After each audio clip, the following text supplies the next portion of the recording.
What kind of a world do we want to live in?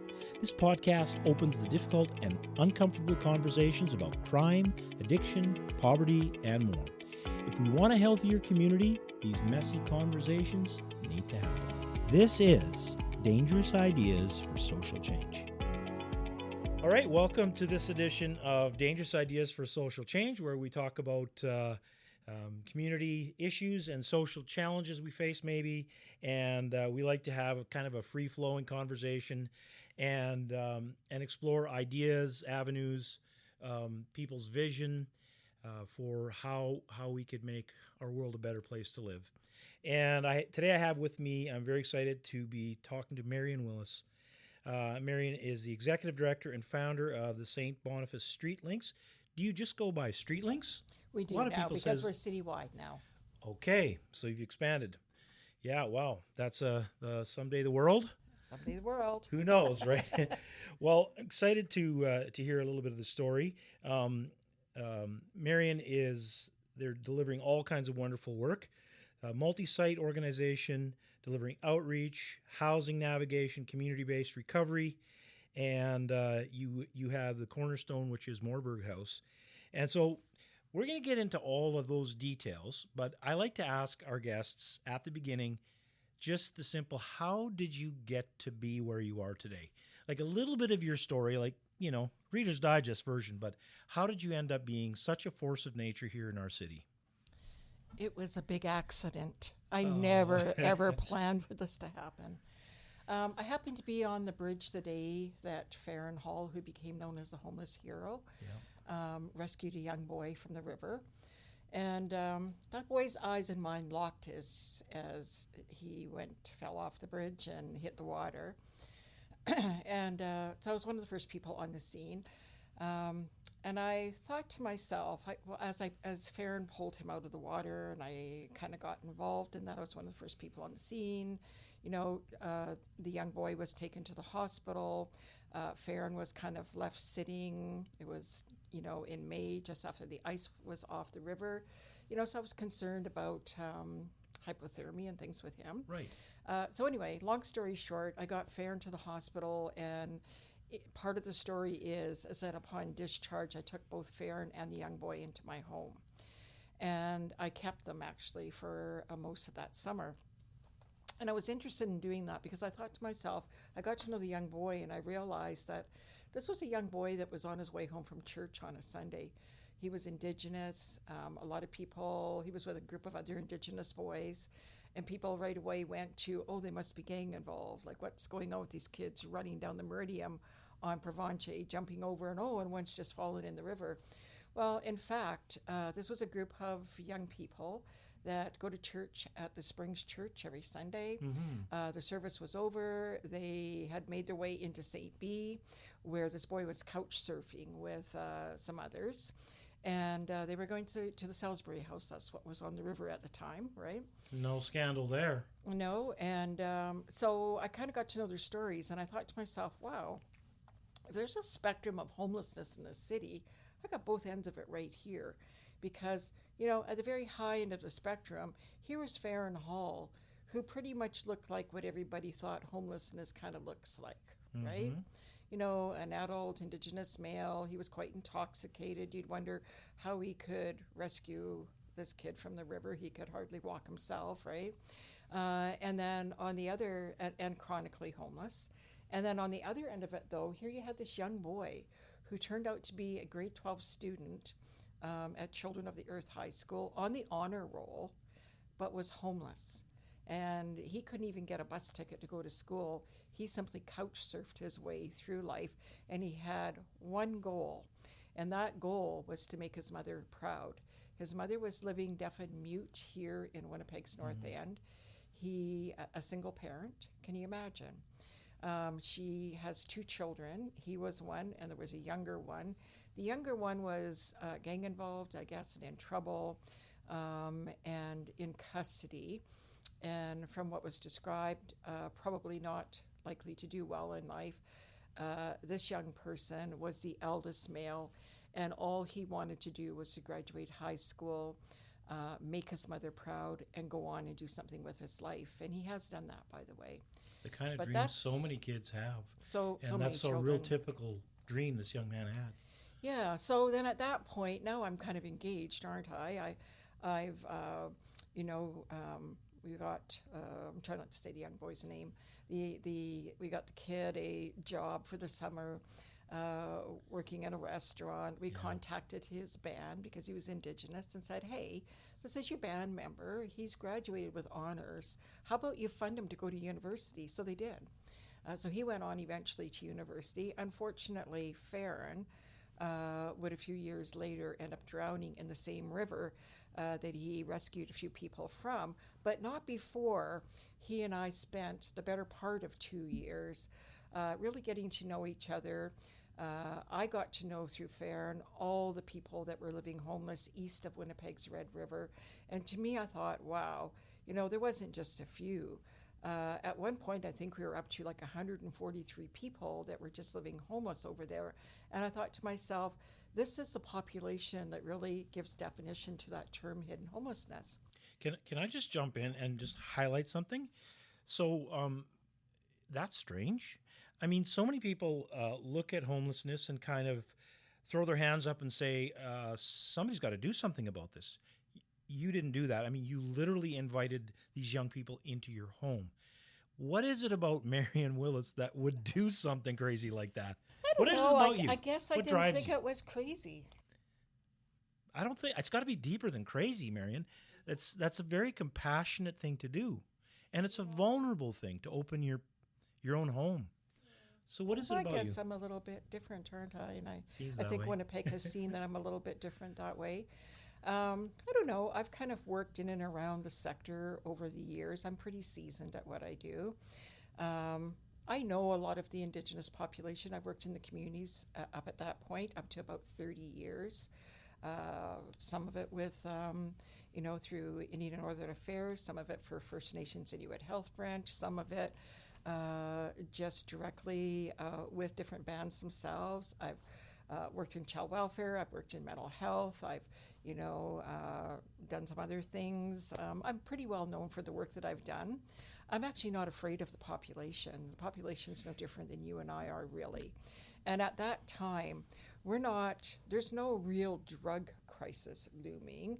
They're still in a time where most of the people that are living on the riverbank and living in homelessness, or some are struggling with alcoholism, but a lot of it is just driven by poverty, and just really the consequences of being born into families where there's a lot of addiction and not really having a safe place. I always say the opposite of everything dark in life is connection, and people were able to find connection with each other. And I was just very curious. I'm just like that. I was just very curious. I really wanted to understand them. I wanted to understand, whether, did they need help, or did this white woman here, who lives a rather privileged life, comparatively so, right? Is it just that I thought they needed help, or did they need help? And then I was really interested in, if they needed help, then what does that look like through the lens that they look through? Is it different than the lens I look through? I can tell you that under the bridges and on the riverbanks and on park benches and eventually, yes, in my backyard, over the course of 2 years, I got to know all of those people. I was really interested in their stories, and there was, every age group was represented. There were youth and there were females, there were males, some of them were older, younger. And I was very interested in hearing the circumstances that had rendered them homeless, So right? tell and what they needed. Tell us, for our listeners who maybe are a little more distant, they drive down Higgins and Main, they see kind of some of the things that's happening around our city. They see sort of the growing kind of how that poverty is stretching out to different types of neighborhoods. And what is it that the average person does not understand about homelessness? How could you help our listeners sort of understand kind of the heart of what it is, what's going on for somebody when they end up homeless? Just open our eyes. Well, so much. It's very different today than it was 10 years ago, because it's actually 10 years ago now since I established the Street Links organization. And out of that experience with Farron and everything I would learn, I would establish an organization and decide that I would change the way we that we consider and address homelessness, mental health, and addiction. And I think we really have, over 10 years, really moved the dial a lot. I knew that I would stand alone if I was going to be the change maker, because change would require a certain truth. And I was, at that point in my life, I was almost retirement age then. I didn't really need a job. Right. And there's something very liberating about doing something at that age, because you don't really care who you offend, who's going to fire me, right? Right. So it's easier to speak, the truth, and to do that with kindness and compassion, but in a way that really does inspire people to think differently. Okay, and Marion, recognize the change. let's hear some truth. So We're here open to we truth. are. This is Dangerous Ideas for Social Change. So I Well, challenge you to throw some truth on this table that Okay. maybe people aren't ready to hear. Yeah. Say it straight. Yeah, so the truth is, right about the time that I established St. Boniface Street Links, we're now entering into that time where housing first has become the evidence-based best practice for ending homelessness. It was interesting because there were some psychologists and social workers at this time during this early period 10 years ago, actually interviewing people on the riverbank. Farron Hall was one of them. This happened before he passed, and asking them about housing first, and whether they would agree to this interview. And I remember going through this interview, went with Farron to the interview, and there's these clinicians, and they're asking you all these questions. Your answers really don't mean anything, because at the end of it, you're going to be spit out into Group A or Group B. Group A is going to be offered immediately housing first, and Group B is going to continue on to live the way they were, and sometime down the road, an evaluator is going to assess who did better. That was the beginnings of housing first. Farron and his friends used to say to me, Marion, housing first? We all had housing. We lost our housing because of our addiction. We actually can't be housed and keep our housing, unless we deal with our addiction. So what is it about addiction and not being able to be housed? Help us understand what's going on there? Well, because you uncheck the pay direct to landlord box on your rent form to EIA, because you're feeding your addiction. You don't So think you're going to miss rent. You're going to miss rent, right? You're going to invite people into your place that maybe, shouldn't be there. Maybe even you feel guilty because, you have a place and they don't, right? But no, it was just, he would just say to me, Marion, it's an addiction and the lifestyle that goes with it that has rendered us homeless. And there's many other factors, poverty, of course, and a lot of reasons. There's a lot that sort of shaped Farron's life and the lives of many others out there. It's not simple. It's very complex. But when we're talking about housing first and where we are today with one of the biggest housing crises and, a drug use epidemic that requires a national response, there's nothing going on in the city right now that any provincial government can fix. What we're experiencing here in Winnipeg and every city across Canada, right, is a national drug use crisis. And until you plug that pipeline, we're never going to end homelessness. We're not going to house our way out of this. It's impossible. Well, I'm going to get my updated numbers from the William White's Residents Association, apparently end of this week. But that last count, we had 200 derelict homes in the North End and boarded up and inaccessible, and we have this housing crisis. And what I hear from landlords is that there's an unbelievable vulnerability. I know we've demonized landlords, and I don't know where you stand with that, but there's an unbelievable vulnerability if you get somebody that you hand the keys off to somebody who's maybe got an addiction, that they may, in some meth psychosis, light a fire in the living room or leave a pot on the stove. And so a lot of those homes have had like small fires, and landlords have just said, I'm screwing the door shut. And so I think there's, and it's addiction that's the common thread. Now, that's not very popular, though, to say that, Marion. Yeah, but it's not even really fair. The truth is, we are an organization that has likely housed more people in the last 48 months, ending March 31st, 48 consecutive months, ending March 31st of this year, 2026. We had housed 2 people short of 2,000 people. That is more than the sum of all the funded housing organizations in the city. We did that on our own, and we did that without one penny from any level of government to house a soul. So People what is say, it you're doing? How do you do that? Yeah, what is Well, it? it's all in the mandate that you give your outreach team, or you give your staff, right? So we have, this gets complicated now. Okay, so we create our own workforce for outreach. All of them are PR men that complete our 2-year recovery program at Marburg House. Most of them have been homeless. They've been part of the drug use crisis themselves. They've either sold drugs, used drugs, been involved in organized crime. They've been involved in it all. Most of them have come to us on bail. A few of them end up serving community sentencing orders with us. But it's a 2-year program that is not a 12-step program. It is actually a root cause program that gets to the reason why you started using to begin with, right? And does all of that work to identify and resolve childhood and complex trauma and so on. Anyway, they complete our program, and when they transition out of Marburg House into our recovery community, they either go to school or they go to work. They don't get to stay home and collect welfare. That's not on. And we only have 15 beds. You got to keep that in perspective too. It's not like we can offer this to the whole city of Winnipeg. These are 15 guys are always coming to us right now from custody. We keep a few beds open for some step downs from AFM programs, but largely these are guys coming to us through corrections, through justice. We've kind of picked the cream of the crop, right, to join our outreach team, and that's the team that's out there doing all the encampment work.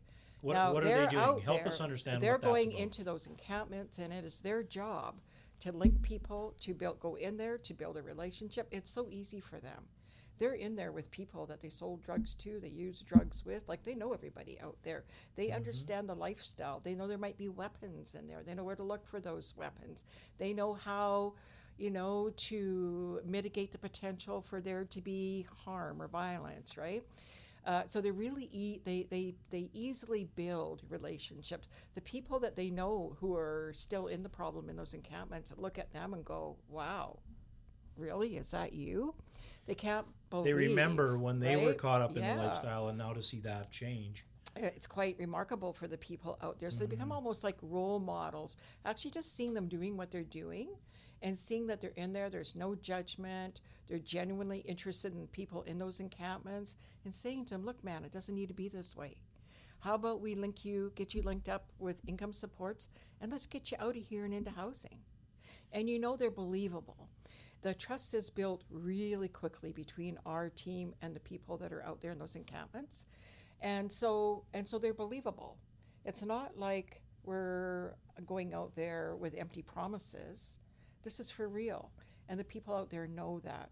Our team knows that in order to be on this outreach team, you have to link people to income supports and you have to get them housed. You have a short window of time to do that. And if you can't do that, you can't be on the team, because that's how we measure our success. And we're highly successful. Okay. So we had... now, there's more, though. Can I just jump in a bit? I had an interview with somebody that was working in the homeless encampments, and he talked to an individual who said to him that he asked him, has anybody been helping you get housing? And this gentleman said, no. He said, all people give me is needles, sandwiches, and blankets.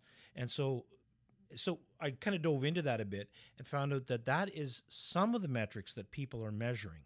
You're not measuring those metrics, Marion. Okay, let's have that conversation then. Why? And Well, because we got in this to change the game. Go back to the beginning here. I'm in this to change the way we address mental health addictions and homelessness. We need to stop enabling it. For a whole lot of years, well, prior to us having the drug crisis really began to emerge in about 2016, and then we've seen it rapidly grow and take everything over. Homelessness has always existed, a certain amount of it. And by the way, the Reaching Home Agreement, that agreement is an Indigenous agreement, and it's an agreement to end chronic homelessness for Indigenous people that are chronically homeless in cities throughout Canada.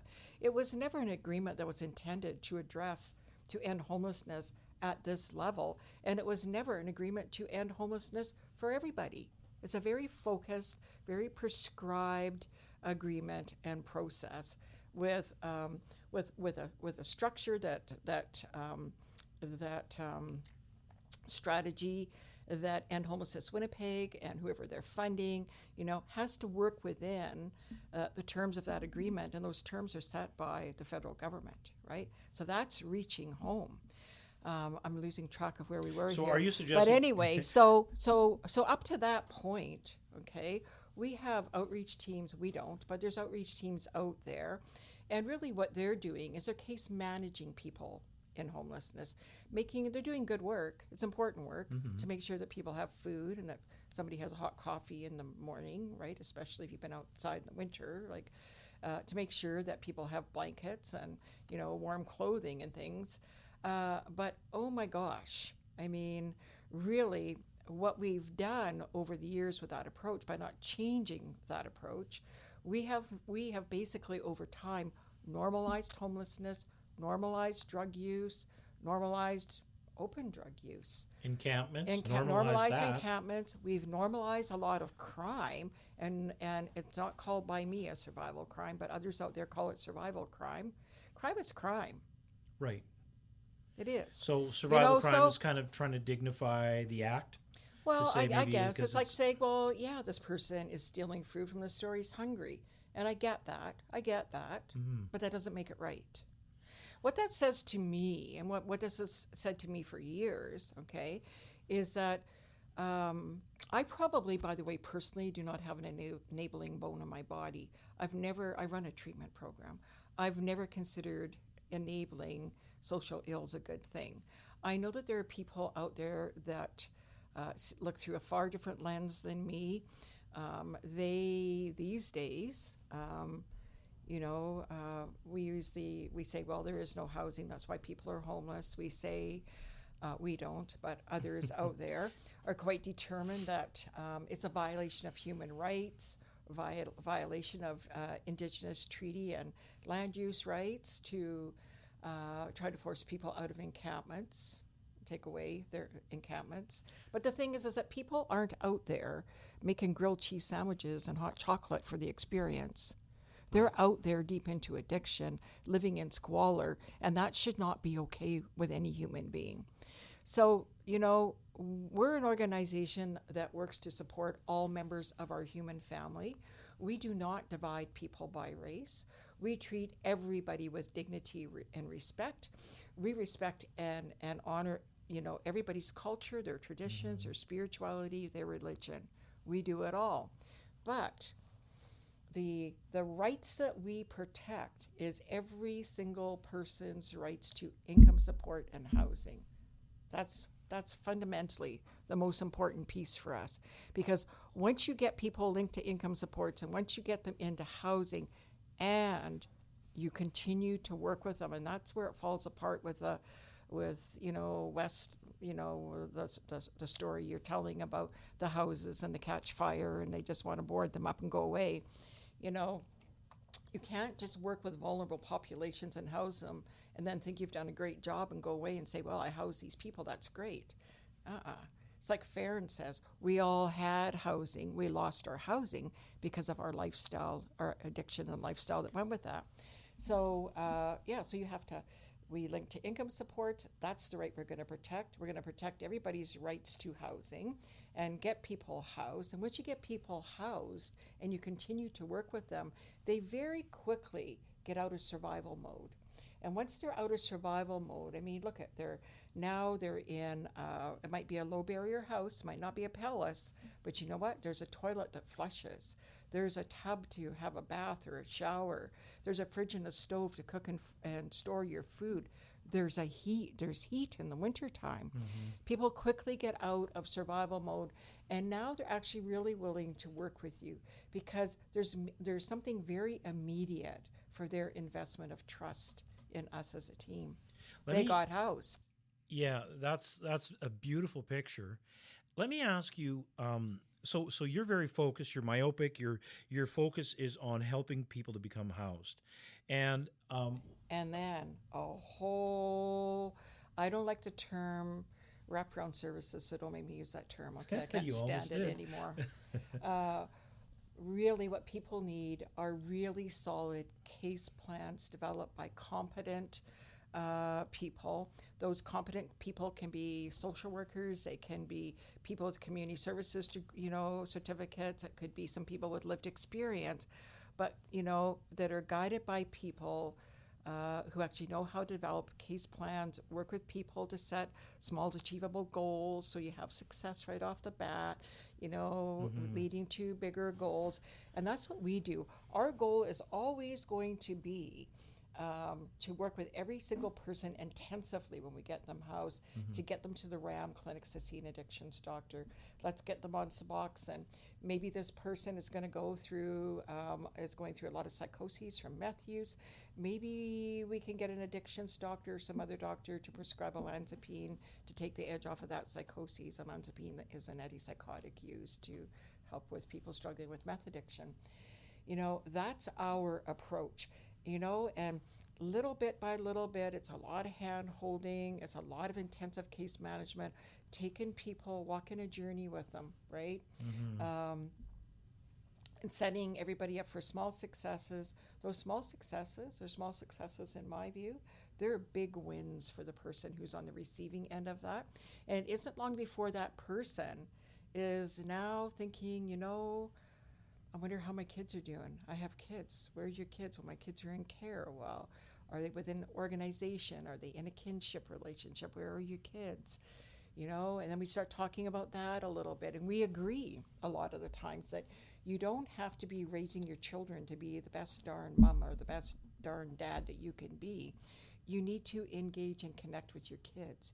You need to remember the birthdays, the Christmas, just sending a card for no reason if you can, and just beginning to think about, and we'll work with you to help rebuild that fractured relationship.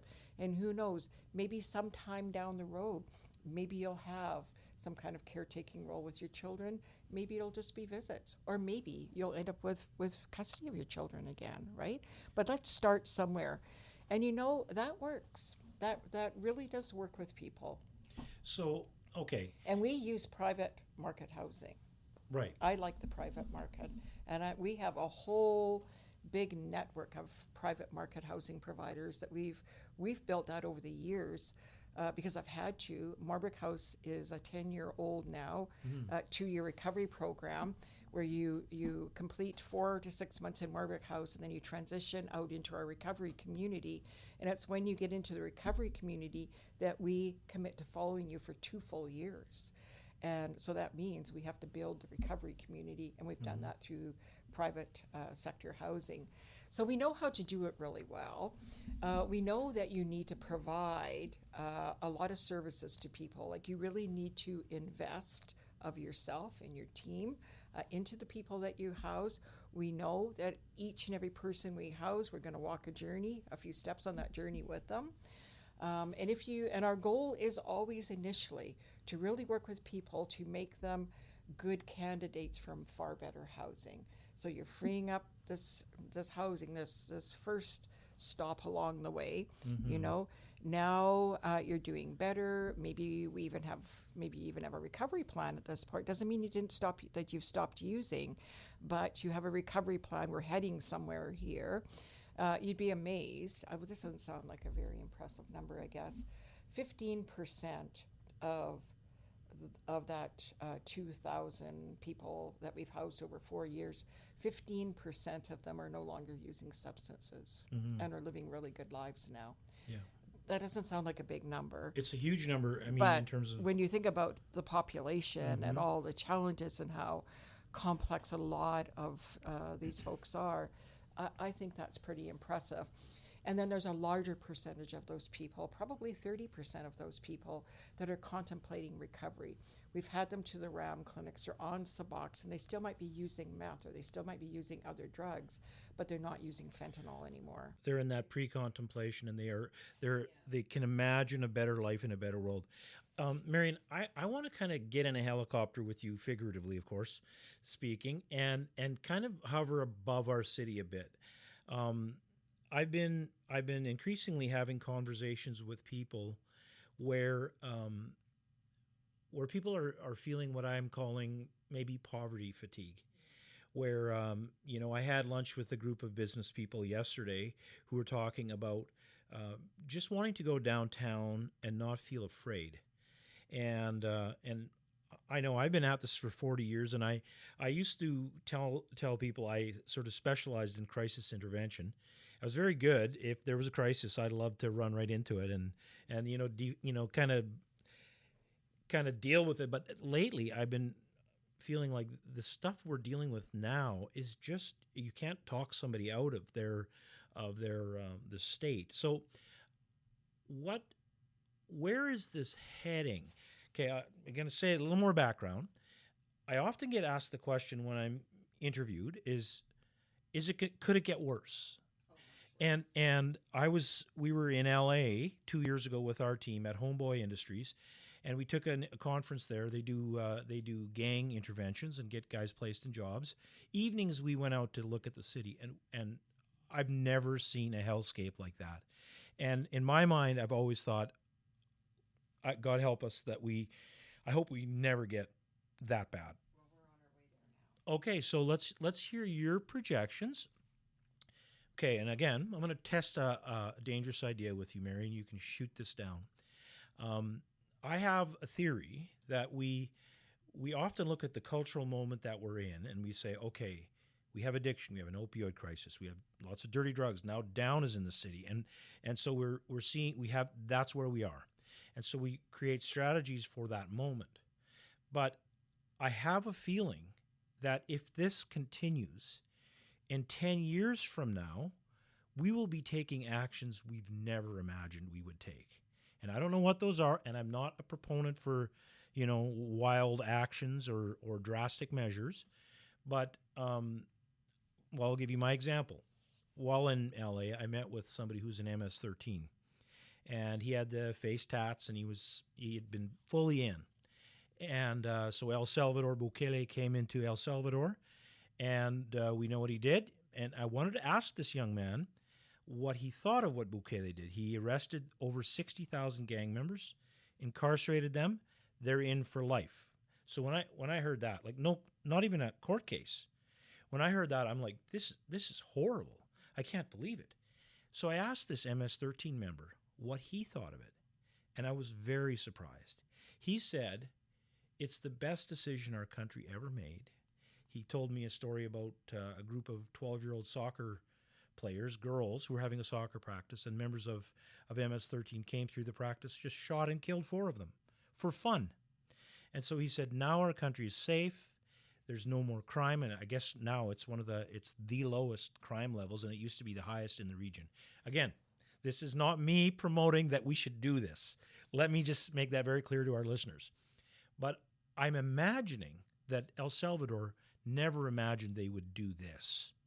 So I'm wondering, what are we going to have to do to get a handle on public safety? Well, certainly not that. Yes, but definitely not. We're in agreement. But I do, I look at this sector that provides services, and I'm kind of a part of the sector, but not really. I'm not funded by government. I'm a private charity. And I always say the reason why we are able to do what we do is because we're a private charity. We rely on donor support. Mm-hmm.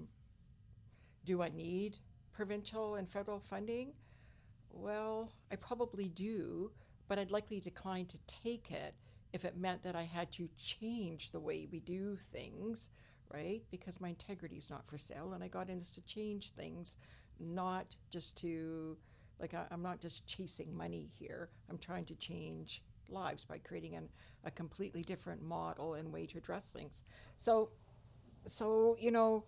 but But the sector itself has its dysfunctions, and I think that as a city, I think our funding circles, I think everybody becomes a part of this dysfunction, because that's how you manage dysfunction.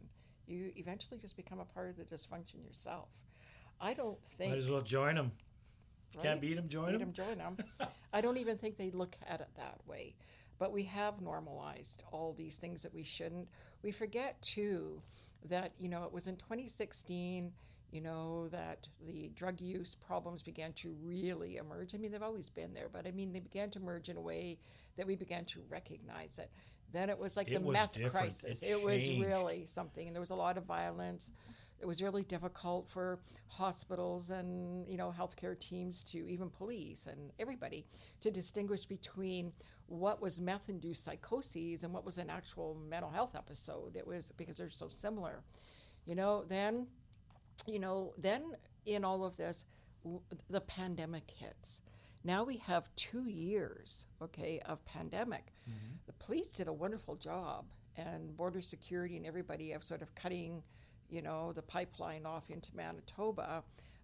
Meth really dried up on the street, but it was very quickly replaced with what we call down, which is fentanyl, or a mixture of heroin and other things, right? And so it was during the pandemic that now all of a sudden the drug use is shifting, and it's shifting from meth, because you can't get it, now into hydromorph, and then eventually fentanyl. And then we've just seen that crisis grow. And even, I know right now, I heard the Premier talk about dealing with this meth use problem by establishing the 72-hour center in Disraeli. Meth isn't the issue right now. It's fentanyl. Mm-hmm. That's what we need to address, is fentanyl. That's what's taking everybody's life. And it's true that there is meth that's laced with fentanyl, but just to be clear, those of us that are knee-deep in the trenches here, we understand what's going on. Politicians, not so much, right? But where I was going with all of this is that we're relying on politicians, on government and others, the funding tables, to help fund a strategy, but they're very influenced by, the education the sector provides, and I just sort of feel, in fact I know that it's not the correct narrative most of the time. You're being so polite. So I choose not You're to. saying it well. I choose not to involve myself. Mm-hmm. I look at even outreach this year. What did Mayor Gillingham do with the outreach money? Well, he we had to apply through an RFP. Since when were community grants converted to RFPs? RFPs, that's a legal process reserved for business contracts, right? Mm-hmm. United Way Winnipeg, the Winnipeg Foundation, the province of Manitoba, the federal government, nobody delivers community grants through RFPs. It's a grant. I mean, I recently just talked to somebody who said poverty is a business.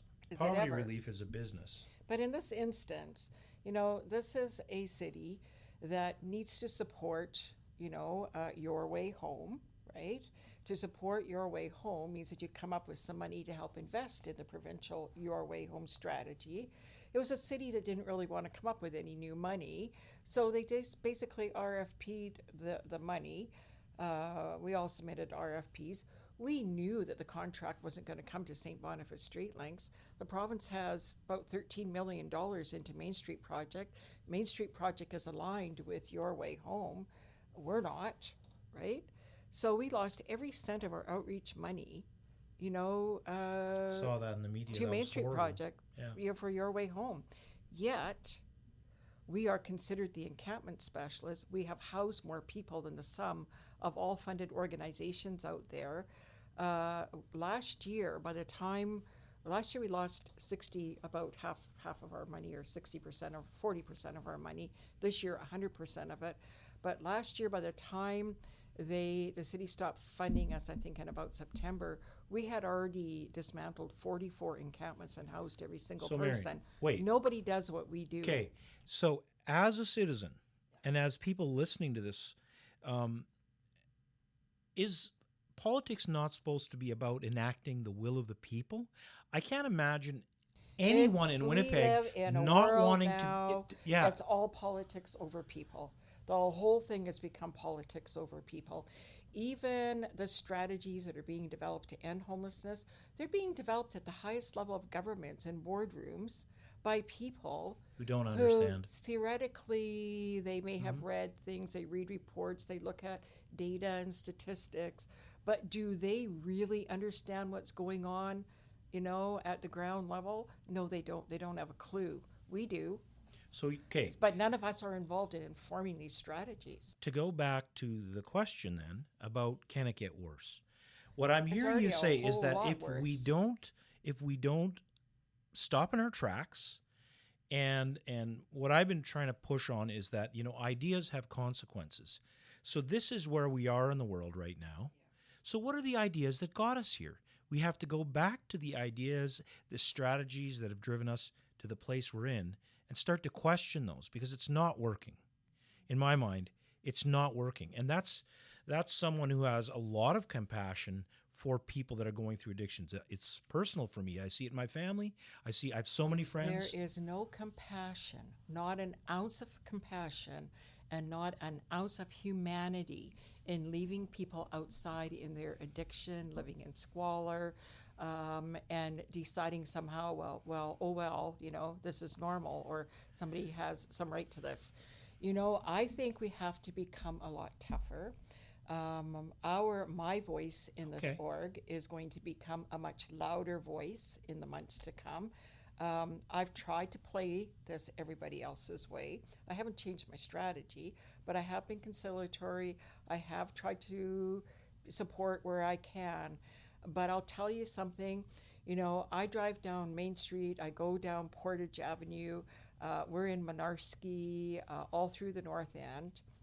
We actually provide outreach services by contract for specific city councillors now that we've lost the outreach funds. Some of them who've worked with us in the past have contracted with us, and this is the worst I've ever seen it. It's absolutely horrifying, right? So, I know that my colleagues, I suppose, within the sector would disagree with me, but I think that outreach needs to be, and that level of community services needs to be funded and as a part of our emergency services system. And it needs to work alongside Winnipeg Police Service. Winnipeg Police Service, I often feel sorry for them, because they're doing a really great job on the suppression side, and you see that in the news all the time about, the drug bust and all the guns, $17 million everything that they're taking off the streets, right? But it's like a game of guacamole for them. They don't really have any support from any of us, at the community level, at the grassroots level. We need to be developing strategies to prevent, all these young gangs. And I use the word gang cautiously, because they're not sophisticated, organized gangs like the gangs of the past. This is all a byproduct of a 2-year pandemic for which there was no post-pandemic plan. We have a level of social challenges out there unlike anything I've ever seen in my lifetime. I'll be 72 in July. I've been doing this longer than a lot of people have been old enough to even work. I understand what's going on. I'm a little bit of a living historian. I can tell you, if you had enough time, how we even got to this point. And a lot of it is politics. It's all about politics. It's time to remove the politics. It's time to get practical here and to become more logical and proactive. There needs to be a strategy to prevent gang involvement. We need a new national strategy to address the drug use crisis. And in getting the federal government on board with that, we got to look through a bigger lens is what I'm saying, right? We're not going to fix this locally, because there's too much dysfunction all the way around and everybody's bought into it. So you have to step back from that and you have to say, well, we do have a federal government. So maybe that's the choir to start preaching to. Yeah, we definitely need a change in strategy. So we do need to change that strategy. There used to be a national drug strategy that dissipated years ago. We need to give rebirth to that. We need to get some like-minded people from across the provinces together to talk about what that really looks like so that we can deliver something very clearly defined to members of parliament who can go forward and say there's groups looking for a table to help inform a strategy. Let's support that. Yeah. And maybe an injection into the substance use and addictions program through Health Canada could help with that. But that's what we need to do. There needs to be something federally that kind of mandates the provinces into taking a different kind of approach, okay, and actually resourcing it for the provinces, bringing more money into the provinces, right? But with a lot of accountabilities attached to it, to develop and administer a drug strategy. If we would address the drug use crisis in this way and do this as a national undertaking, you've got law enforcement doing suppression. You can see how sophisticated they are with Border Patrol and working in RCMP and working across all these different organizations nationally and internationally. They've got this down. They know what to do, right? We need to work on the prevention side. We need to look at what strategies for intervention look like. You guys do fabulous work here in that regard. That's what really struck me on the tour through your building. I've never been here before. But it's this type of stuff where you're really bringing a lot of young people in. You're really working with them in a non-judgmental way. You're creating opportunities for them. I think we need to do more of that. I don't know what Build's doing these days, but Build was always a great model. They're active as well and doing wonderful to build work. on, right? Yeah. We need more of that. And we need to have these initiatives that are supported, but not just with Indigenous money. We have to recognize that the drug use epidemic, this crisis, drug use crisis and the pandemic didn't choose people by race. And it didn't choose people by socioeconomic status. It chose everybody. And so we have people out there now from every ethnicity, every walk of life, every age group that have spiraled down into homelessness. Many have lost absolutely everything. Some of it happened during the pandemic when people lost their jobs, and maybe didn't have the best mental health, and then maybe lost a partner and family members. There's so much overlapping layers of trauma and grief that are byproducts of this pandemic that nobody even talks about. Marion, we need to get on that page, for right? sure. It says this is complicated now, and we're not going to get out of this with quick fixes and Band-Aid solutions. And I don't have a lot of confidence that the city and province can do it on its own. And a lot of the agencies that are sort of almost perpetuating the challenges that we're facing. They are perpetuating the challenges. And then I look at the whole donor community, and I think the donor community must feel pretty jaded by now. I mean, there's a lot of donor money going into these organizations. They want to know that their donor money is going into an organization that is going to produce some outcomes that they can look at and go, hey, I helped do that, right? Yeah. I to this question, and it's the one that kind of keeps me up nights, is the question of how bad can it get? And I think that every society has a threshold, and there's some theory behind change, and one of sort of the theoretical beliefs around when change comes is when there's enough of a sense of urgency, when the level of urgency is raised where people say, we can no longer stay here. And until you have everyone agreeing that this is not the world we want to live in. And it's devastating to see for friends. I see friends I've known for 40 years, some often the nicest people, the most amazing parents. And when that drug finds them, when it locks into their brain synapses, they're screwed. It's like they can't step away from it. Somehow it just wires into something that makes a difference. The physical effects, yes, by the way, yes. make you very, very sick. It's very painful. Yes. Withdrawal from fentanyl. But you're right. The challenge that we have, though, is I think that the level of intolerance, impatience, unrest, People out there are unhappy. That's widespread. But I think it's risen to a point where we're not at that place where you're going to see the kind of action that maybe we want to see. I'm seeing more intolerance. I'm seeing more racism. I'm seeing more of everything that's really dark and negative. You know, like I say, I've been doing this a long time.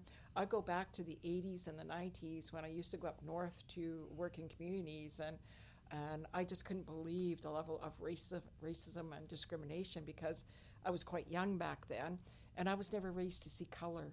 You know, so in some ways I was pretty naive about a lot of things back then. I feel sometimes like we're back there again. You know, we had grown as a society. We had become more tolerant. We had become more educated about many things. Our understandings became so much more diverse and broad than they were. But now the level of just destruction out there impacting people in neighborhoods, in every ward throughout this city and everywhere in this province and across this country, frankly, you're seeing now division. We're seeing division. We're not seeing people come together to solve a problem. Right. We're seeing division and a lot of infighting. I'm hopeful that some of that, what you're describing there, is it could maybe get salvaged to become something that we can work from. I will say I had an incident here last year where there was a young girl, 16 years old. She was in psychosis and caught up using something. And I was trying to sit with her and trying to she was walking through the neighborhood. She was like rolling in puddles. She was screaming, crying. And I was just trying to be with her to try to calm her down. And I experienced something that really surprised me. Community members, no judgment here. We're saying, like, we're swearing at her and telling her, like, get out of here. Like, we've had it. Like, that's the sense that I got. People were angry at this girl. And I sat with that and I'm like, I think the toll that it takes on a community as well is a lot. And I know when I talk to families that actually make the decision to cut a member off. Families are very frustrated because they want to help, but there appears to be no way to help. And so really a lot of that anger that you see coming from people, that's frustration and despair. Fear. Because what is anger? Anger is fear. Mm-hmm. Everybody's very fearful, you know.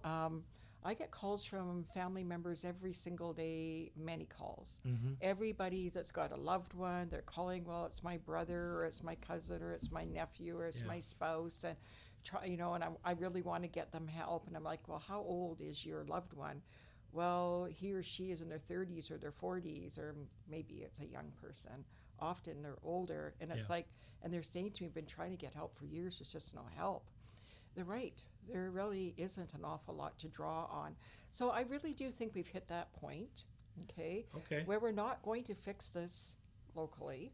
I have some connection to the federal Liberals, and I'm going to be using those connections to try to spark as much interest I can in them connecting with other members across Canada, and let's see what we can do to get the government to recognize we need new national drug prevention drug use strategy to address all of this. And I do know that if we plug the drug use pipeline, if we do it the way I'm suggesting, and I've been doing this for a lot of years, you know, I might not always be the smartest person around the table, but this is stuff I really understand. Mm-hmm. You have to plug the drug use pipeline. You got to plug that pipeline that is the spiral into homelessness. If we can get a good national drug use strategy on the table here and supported by the federal government for Canadians right across this country, you're also now going to impact homelessness. There'll be less people spiraling into homelessness, less people losing their homes. There'll be people that are homeless because of their addiction now actually transitioning out of that and into help, right? Because a strategy would include, looking realistically at what people need. More detox? Are you kidding me? Detox is an antiquated notion. That's from back when we were treating alcoholics. We need drug stabilization units, to stabilize people and then transition them on through into actual community-based recovery programs. That's the other thing that we've done with Morbrook House, which, by the way, I've received the Meritorious Service Medal from the Governor-General of Canada for Morbrook House, and also the Order of Manitoba last year.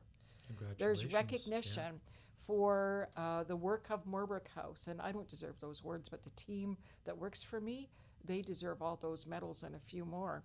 But yes, we have an award-winning recovery program that has a 63% recovery rate for addictions. It's the only unfunded recovery program in Canada. Think about that for a minute. It relies entirely on donor funds, and if it weren't for the No Frills store, Trevor and Haley that run 2 No Frills stores, they have fed that house for every day for the 10 years that it has been open. Amazing. Just donating food 3 times a week, and then other people donating. But think about that. I could, if you were to come to my house and I pulled all the medals and plaques out from under my bed, I could line walls with all these awards, and yet it's not funded. Everybody recognizes that is something really quite remarkable. Health Canada has said to me before the pandemic that they really, somebody in Health Canada believed that Morbrook House should be researched. It likely could become the next evidence-based best practice and replicated right across this country. Made right here in Winnipeg, Manitoba, it's not supported by government. How come? Marion, And what we've done, is we have deinstitutionalized treatment. Think about, you deal with a lot of the population that you serve are Indigenous people. What are the challenges there? The colonialism, the institutionalization in incarceration and youth centers and child welfare, and residential schools. And what are we still doing today with everybody? Institutionalized treatment. Yeah. Send them to an institution for 28 days, whether you're Indigenous or whatever your ethnicity is, but put everybody into recovery for 28 days or maybe 30 days, and then discharge them back out into the same environment that fed your addictions. Does it make any sense? But these are the sacred cows that receive all the funding, because these are the provincially developed organizations. They've been around there for decades, right? So we just keep doing what doesn't work. Again, I got in this to change the way we consider and we address mental health, addictions, and homelessness. I know those 3 things are all linked together. Our organization also has a crime prevention function, because we also know that crime is all interconnected with that. It's all interconnected and interrelated. And so we are working to deinstitutionalize treatment, replacing the AFM experience with instead community-based treatment. If you were to walk into Morbrook House, it looks like a 3-story house. You'd walk in and you'd look at the people in there, you'd think, wow, what a big dysfunctional family this is. But it's a family. That is a family, and it produces a 63% recovery rate. People there complete recovery education for addictions and complex trauma. They complete CBT, cognitive behavior therapy, dialectical behavior therapy.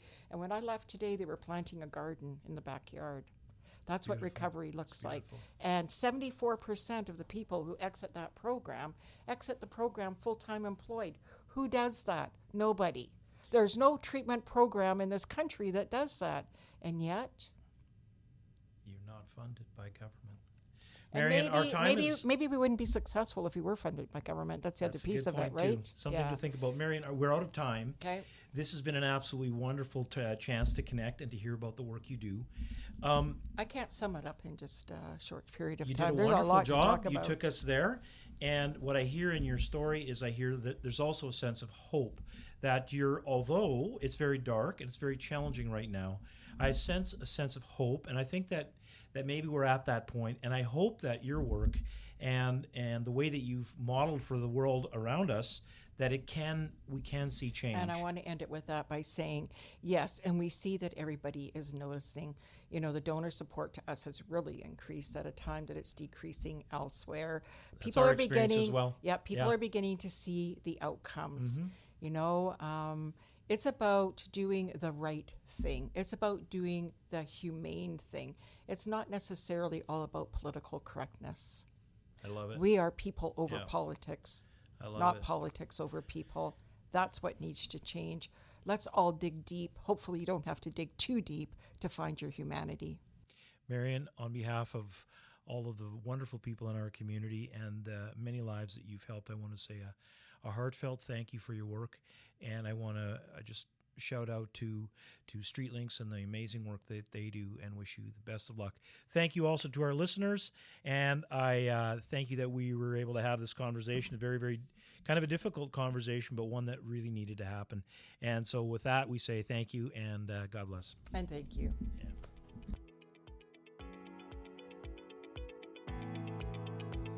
Thanks for tuning in to Dangerous Ideas for Social Change.